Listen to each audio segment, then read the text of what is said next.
अस्सलाम वालेकुम, कैसे हैं आप लोग। मैं हूं आपके साथ अदनान और आज जो आपको मैं स्टोरी सुनाने जा रहा हूं ये कहानी है कि शादी में खाना टाइम पर नहीं दिया तो बारात वापस जाएगी।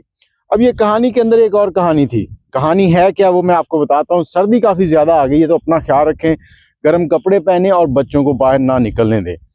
अब ये कहानी हिंदुस्तान की है। हिंदुस्तान के शहर यूपी बहुत मशहूर है। बड़े बड़े नमूने वहाँ पर पाए जाते हैं और ये नमूने ऐसी ऐसी हरकतें करते हैं कि जो आप सुन के शर्मा जाएं। अब होता क्या है, यूपी का एक लड़का है महताब, उसकी शादी के दिन नज़दीक है। माँ बाप ने उसकी सगाई कर रखी है और उसकी एक फ्रेंड थी बचपन में। वो फ्रेंड बचपन में पढ़ने के लिए अपनी खाला के घर चली जाती है। खाला के घर से जब पढ़ के वापस आती है, इसकी महताब की शादी को चंद दिन रह गए हैं और ये एक ही फैमिली के मेंबर है, मतलब वो किसी रिश्तेदार की बेटी है।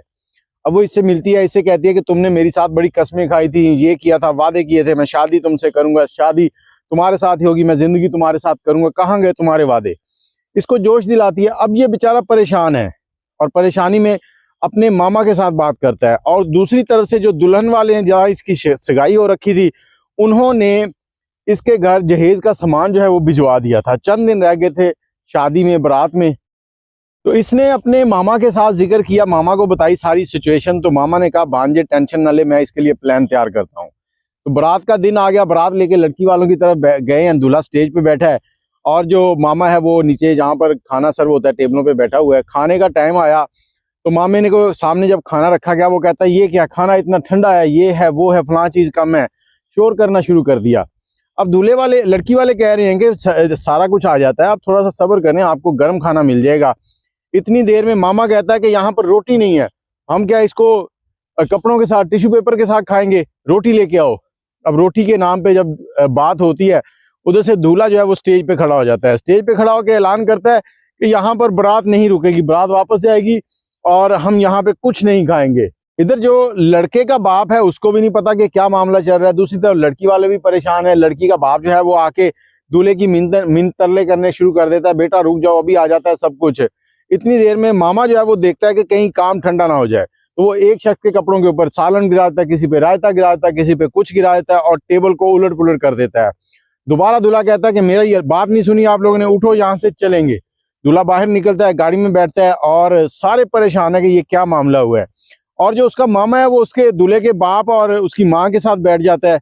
उनको बताता है कि अब हम घर जाएंगे तो हमारी तो बड़ी बेइज्जती हो जाएगी कि हम दुल्हन के बगैर जा रहे हैं, तो हम एक काम करते हैं, हमारे खानदान में वो एक लड़की है और वो पढ़ी लिखी भी है, खूबसूरत भी है, तो मैं अगर आप कहते हैं तो उससे बात करता हूँ और अगर वो मान गए तो हम सीधी बारात वहां ले जाएंगे, वहां से उस लड़की के साथ इसके फेरे कराएंगे और इसको वापस ले आएंगे। तो ऐसे ही होता है। मामा उधर फोन करता है, लड़की ने पहले से सेटिंग कर रखी होती है, वहां पर जाते हैं और जाकर जो कहानी है सारी सेट हो गई, लड़के की शादी उधर हो गई है।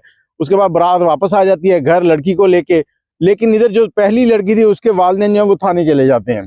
थाने जाकर वो बताते हैं कि हमारे साथ इस तरह से इन्होंने धोखा किया, हमारा कोई 10 लाख का नुकसान हो गया है, तो हमें वो चाहिए। थाने में FIR कटती है और इन लोगों को पुलिस ले जाती है, जिसमें 4 से 5 लोग नामजद होते हैं। दूल्हा, दूल्हे का मामा, दूल्हे का बाप, दूल्हे की माँ और एक बहन। इन सबको जेल की हवा खानी पड़ती है। तो मैंने बताया कि यूपी के अंदर बड़े नमूने हैं। अब ये नमूना जो है, इस नमूने ने जो अपनी कार्रवाई डालनी थी वो डाली है, लेकिन इसकी कार्रवाई जो है वो सबके सामने आ गई है और पुलिस ने इनको गिरफ्तार कर लिया है। शादी तो इसकी हो गई लेकिन सुहागरात जो थी वो जेल के अंदर गुजारी है। बाकी इस तरह के काम करने से गुरेज करें, इज्जत सबकी साझी होती है। तो जब आपका कोई मामला तय हो चुके हो तो उसको प्यार मोहब्बत से निपटाएं, ना कि इस तरह की स्कीमें बनाकर वालिदैन को रुस्वा करें।